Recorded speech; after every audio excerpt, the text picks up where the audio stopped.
Hey, what's up, everybody? Welcome to my channel. My name is Paul, the Canadian Snowman, here with a brand new video. Well, obviously, beginning of a brand new series. And the ones who have been watching me for a small period of time are thinking, why is he doing a long series when he said he wanted maybe do a few small series? Well, I, you know, I wanted to see a Caesar video. There was a lot of suggestions for this video, and I was scrolling through the comments, and you know this particular video had a lot of likes for it. A lot of people were liking the suggestion for it, so I was like, let's do it. It's like, I think it's like a 14 episodes, something around there. So it's gonna be cool. Ready for the long run. On Kings and Generals page, I've done one video of theirs throughout the Napoleon series. So, and I liked how they did their videos. So, but still, it's going to be kind of like a new kind of thing for me. So this will definitely be kind of interesting to see kind of how Kings in General does. I know I did one video, but it was like a Navy battle. So I obviously this is not going to be a Navy battles. I mean, there might be some coming up. I don't know. So it'd be interesting to see how Kings and Generals does it. So that'd be cool. And if you're new to my channel, it's like the first video you're watching. We've done Napoleon, Alexander the Great, the Crusades. We've done World War One. We've done like the history of Russia. I mean, we've done some cool stuff here. So I would definitely check out that stuff.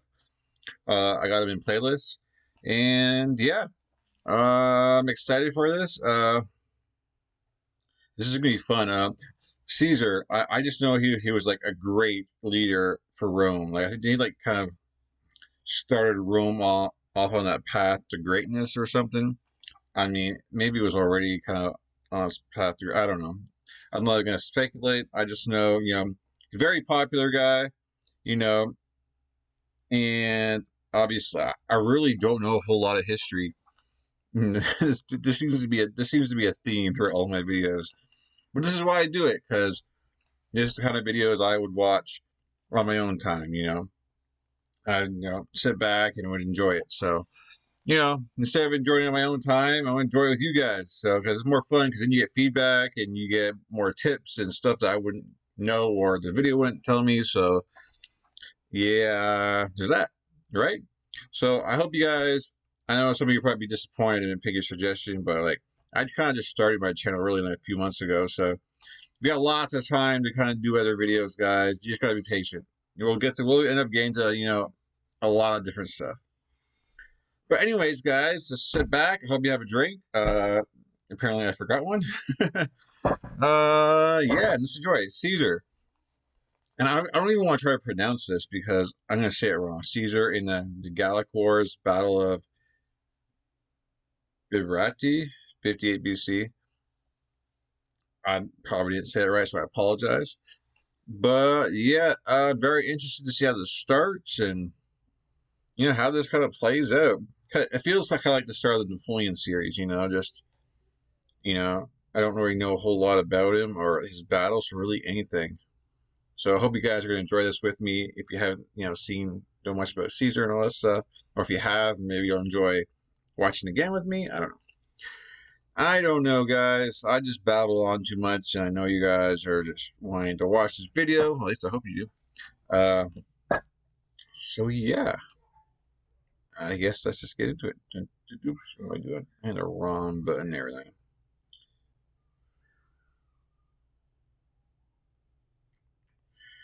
Come on, your kings and generals. Yeah. The Gaul. I'm sorry. But before we do, please hit that like and subscribe button, guys. It helps me out a lot. So please do that. Thank you. Why are you redo this? The Gauls were one of Rome's oldest and most bitter enemies. They had sacked Rome and throughout the centuries fought alongside the Republic's most dangerous adversaries, including Pyrrhus and Hannibal. By the end of the 2nd century BC, southern Gaul was largely subdued. However, there was still tension in northern Gaul, particularly along the Rhine. These tensions would ultimately climax in the Gallic Wars, the conflict that would shape the future of Western Europe for centuries to come, giving rise to the Holy Roman Empire and modern-day France. The conflict that would forever etch the name Gaius Julius Caesar in the annals of history. But before we start our video, we would... Well, yes, before we start the video, so I guess this is kind of like the starting of Rome, pretty much, right? I mean, I guess wasn't Rome before this, or kind of said this is what, you know, where Rome kind of starts. So, anyways, would like to thank our sponsor, Wix. Wix is everything you need to create a beautiful personalized. Rome had been rocked by almost half a century of generals. There you go. Rome had been rocked by almost half a century of civil wars, and the Republic was in decline. So far, I like that. I know this is probably off of a game, these visuals right now, which I've never played a game like that, so I bet it's really fun and really cool. But anyways, I already like kind of like the visuals they have right here, because I can see these visuals probably taking place in battles and stuff, so I'm already liking this. And I like the new narrator, because I've done a lot of epic history videos, and I'm used to, you know, that narrator from over there. But, you know, I like this guy too. Almost half a century of civil wars, and the Republic was in decline. Both Marius and Sulla had marched on Rome, highlighting the ineffective. Okay. These are the people who work on the front lines. We're going to skip this, guys, and we're not going to mention in the comments. You guys can get that. That's why we created Verizon Frontline, the advanced network and technology built right for first responders. All right. Effectiveness of the system for maintaining a large empire, and the fact that the legionaries were more loyal to their generals than to the state. Following this chaotic period, 3 men had established an unofficial alliance to effectively control the Republic. This was the first triumvirate, consisting of the famous general Pompey the Great, the richest man in Rome, Crassus, and Julius Caesar.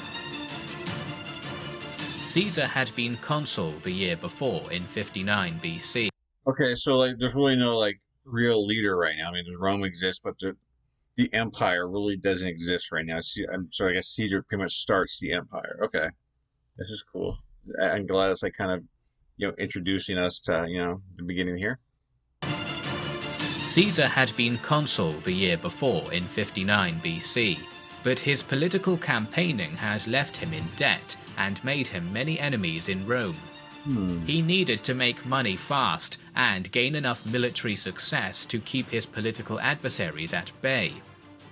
When the time came for distributing provinces for Caesar to govern as proconsul, he was able to use his political allies to secure Cisalpine Gaul, Illyricum, and Transalpine Gaul for an unprecedented 5 years. Wow. This put Caesar in control of 4 veteran legions, the 7th, 8th, 9th, and 10th, all of whom had fought with Caesar before in Hispania and were loyal to him. Okay. They had a total of roughly 22,000 legionaries, plus auxiliaries. Caesar now had the men he needed. All he needed was an excuse for war. Oh, man. Fortunately, I already love how it's kind of starting right here with, and it's like, you know, they make it really simple for you to understand, like, you know, he wants a war. He obviously going for it all already, man. Like, yeah, that's a big chunk of land. He's got his legions, and man, it seems like he's just gonna march down there and just take it, right? Was an excuse for war. Fortunately for Caesar, a Celtic tribe, the Helvetii, was planning a migration into Gaul in 58 BC. Their leader, Orectorix, had formed a confederation with a number of neighbouring tribes, the Tulingi, Latubrigi, Rauraki, and Boii, and now they numbered 368,000 men, women, and children.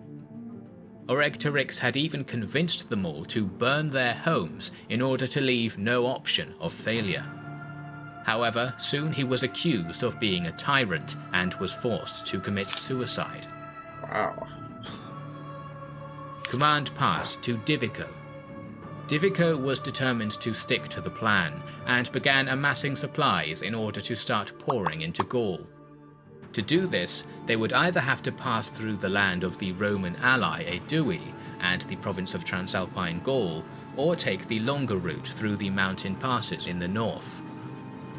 The Romans had built up a healthy fear of migrating tribes following the Cimbrian War in 113 to 101 BC, and so Caesar, hearing of this, was only too willing to come to the rescue of the Aedui. Here we go. He took the only available legion in the area and force-marched them up to Geneva, destroying the bridge on the Rhone that provided access into Transalpine Gaul. The Helvetii appealed to Caesar, asking for military access through Roman lands and promising they would not attack. Caesar played for time, pretending to consider this offer for almost 15 days. Well, really? Using this time, his legion was able to construct a fortified embankment almost 5 meters high, stretching 20 miles along the riverbank. With the legion manning the embankment and now in a stronger position, Caesar denied the Helvetii access and Damn, 15 days, that's a long time, man, that they just sat back there. That's genius, though. You think that the other guys would see this kind of like trench or whatever going on the other side of the river here and be like, hold on a second, they seem like they're preparing for like a battle or, you know, they're adding defenses, but this is pretty cool. And now in a stronger position, Caesar denied the Helvetii access and refused to allow them to cross. Smart. Some of the Helvetii ignored this and attempted to cross nonetheless in small boats, but were prevented from doing so by the legionaries throwing javelins and shooting arrows into them. With the southern route thus blocked, the Helvetii decided to take the longer northern route through the mountains into Gaul. Leaving his top lieutenant, Labienus, in command, Caesar returned to Italy to levy a further 2 legions and to pull the other 3 veteran legions out of their winter quarters in Aquileia, bringing his total to approximately 33,000 legionaries plus auxiliaries. Despite Labienus being in a strong position to easily block the mountain pass, the Helvetii managed to push into Gallic territories and began ravaging the land. The Gauls pleaded with Caesar to intervene and chase the Helvetii out, and Caesar, yet again, was only too willing to help, marching his legions into the Gallic territories. The decision of Labienus to not hold the Helvetii in the mountains was likely an order received from Caesar.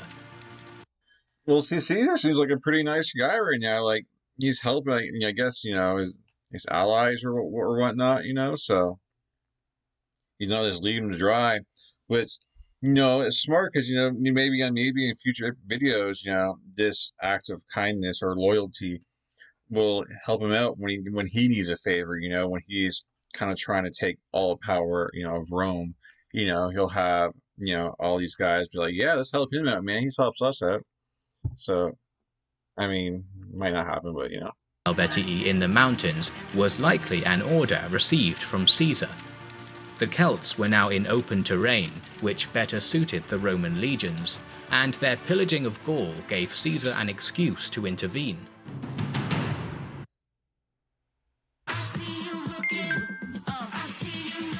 Sorry, guys.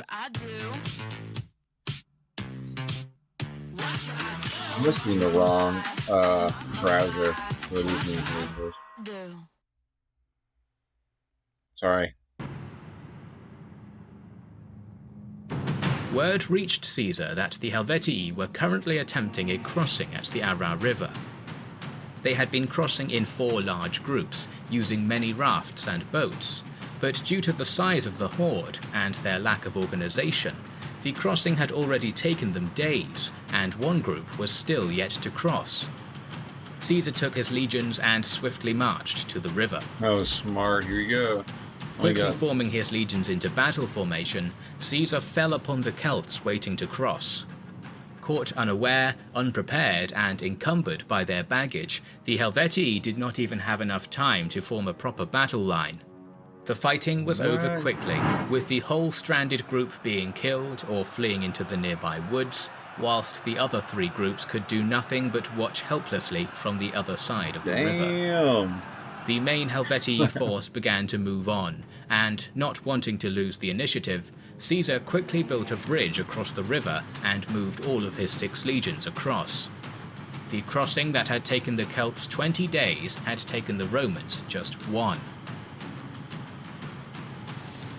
Caesar It just like goes to show like organization and like just the engineering that Rome has, even at this early stage of Rome. It's just they just have things going on, like, you know, there's order and people know what their job is, they know what they're doing, and it just seems like, you know, just from like I guess movies and like some other documentaries I've seen, uh, you know, their enemies, you know, they don't really have that formation, and it's like more of a chaotic, you know, kind of thing. And I'm sure if they're probably going to show us kind of the more strategic stuff in these battles. But man, that's huge, man. Like if the organization and you got the skills to kind of, man, that goes a long way. the Romans just 1. Caesar began tailing the Helvetii, waiting for the right time to strike. There were a few minor cavalry skirmishes, but nothing decisive. Caesar did once manage to find a battlefield that was advantageous, and even had Labienus in position behind the enemy. However, due to poor communication from his scouts, Caesar was forced to pull back from the battlefield. Okay. This caused a delay in Caesar's plan, and he was beginning to run low on rations. He decided to head for the nearby town of Bibracte to resupply his army before continuing the pursuit. As he began to march off, however, Divico gave chase, harassing the rear of the Roman army. Caesar sent his cavalry and light infantry to fight a delaying action in order to buy time to deploy his main force on a nearby hill. The 4 veteran legions formed 3 lines at the front, with the 2 newly levied legions, along with the auxiliaries, positioned further up the hill. These men were not tested in battle, and so were not expected to do any of the fighting. Instead, they were to guard the baggage and were spread thin across the hill to seemingly increase the size of Caesar's army. The Helvetii, numbering somewhere between 60 to 90,000 warriors, had successfully fought off the Roman cavalry and light infantry, forcing them to retreat. Oh, damn. Now man. they had formed their infantry into a tightly packed shield wall and advanced on the Romans.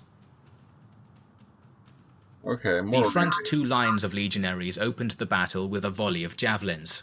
These hampered the Helvetii by becoming stuck in their shields, forcing them to drop them and break into a looser formation. With the shield wall in disarray, the Roman front lines charged into melee. The fighting was intense and tough, but the Romans' discipline and experience gave them the edge. Slowly they began to get the upper hand, with the Helvetii being forced back to a nearby mountain. However, as the Romans pressed up the mountain, a portion of the Helvetii allies, composed of Boii and Tulingi, roughly 15,000 warriors, entered the battle. These men had been acting as a rearguard, protecting the camp, and now they fell on the Roman flank, threatening to encircle them. The Helvetii, bolstered by the arrival of their allies, began pushing back with renewed vigour. Wow. With the 2 front lines of legionaries already engaging the Helvetii on the mountain, Caesar committed his final line of veterans, which had been acting as a reserve. After hours of hard fighting, the Helvetii on the mountain were eventually broken and forced from the battle. However, the Boii and Tulingi fell back to the camp to make a last stand. Using their baggage wagons, they formed a makeshift rampart and continued the fight, hurling missiles down into the Roman ranks. This is where the fighting was the most difficult, as the Boii were famed warriors and fought desperately. Finally, after fighting long into the night, the 3rd line was able to break into the camp, ending the battle. I'm sorry. I just think these visuals are cool. It's like, psh, psh. No, that's pretty cool here, man. Like, good job, Caesar. I was like, oh no, they're gonna be falling back. It was a mistake, and you know they're gonna have to fall all the way back. But he made do with what he had and the experience and push forward, and damn, good job. Was able to break into the camp, ending the battle. The battle had lasted almost 12 hours. Caesar had lost perhaps 5,000 men, whilst the Helvetii had lost around 40 to 60,000. What? Of the 360... 5,000 to 40 to 60,000? That's insane. And they're just basically a head-to-head battle, like the equipment and the experience. Wow, that's just huge, man. And that is crazy numbers, like crazy numbers. I mean, maybe I'm just not used to, like, I guess not really seeing many like battles back in this age, especially with the Romans. So I'm expecting, hopefully this is like maybe like a theme for the Romans, that these kind of battles where they might have smaller numbers, but they will prevail just based on experience and technology or whatnot. Had lost around 40 to 60,000. Of the 368,000 people who began the migration, only 130,000 were now left. Wow. Caesar, with no cavalry to speak of, was not able to give chase immediately, and gave his men 3 days in order to recover from the battle before starting the pursuit. That's good. The Helvetii, seeing the Romans chasing them once more, surrendered completely and were forced to return to their homeland and made a vassal of Rome, acting as a buffer between Roman and Germanic lands. Wow. Caesar had achieved his aim of gaining a swift military victory, and for now he would be able to hold off his political enemies in Rome. Furthermore, the Romans had now shown themselves to be a powerful force in the Gallic theatre.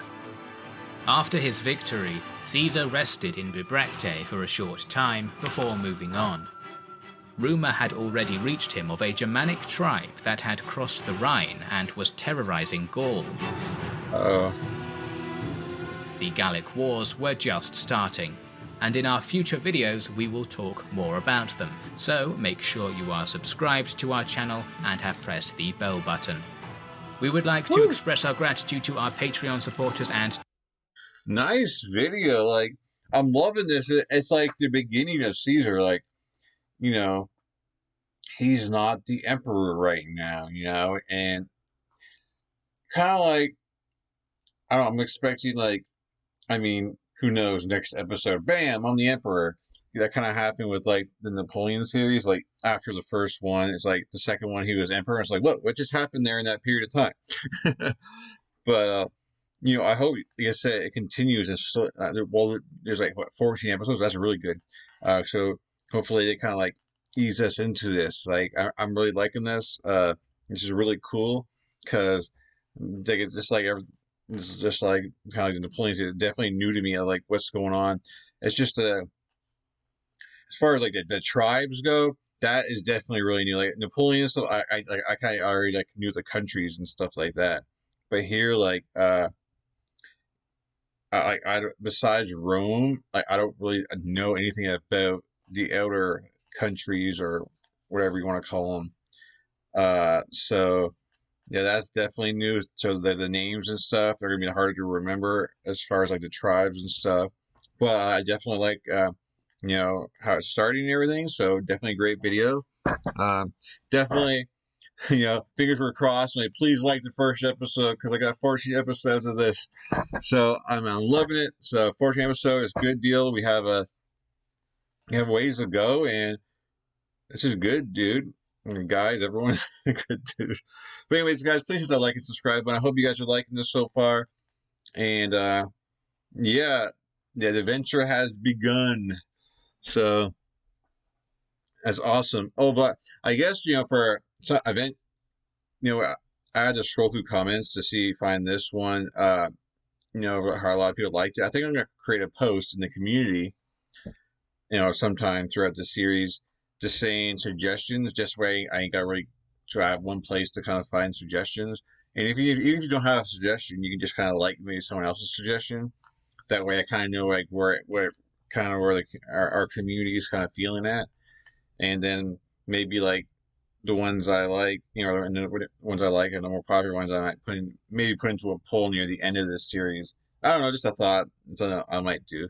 But anyways, guys, thank you. Please like and subscribe, like I said, and I'll catch you guys in the next episode. Good stuff, guys. Good stuff. I'm loving it. So anyways, peace, and I am out. Thank you for watching.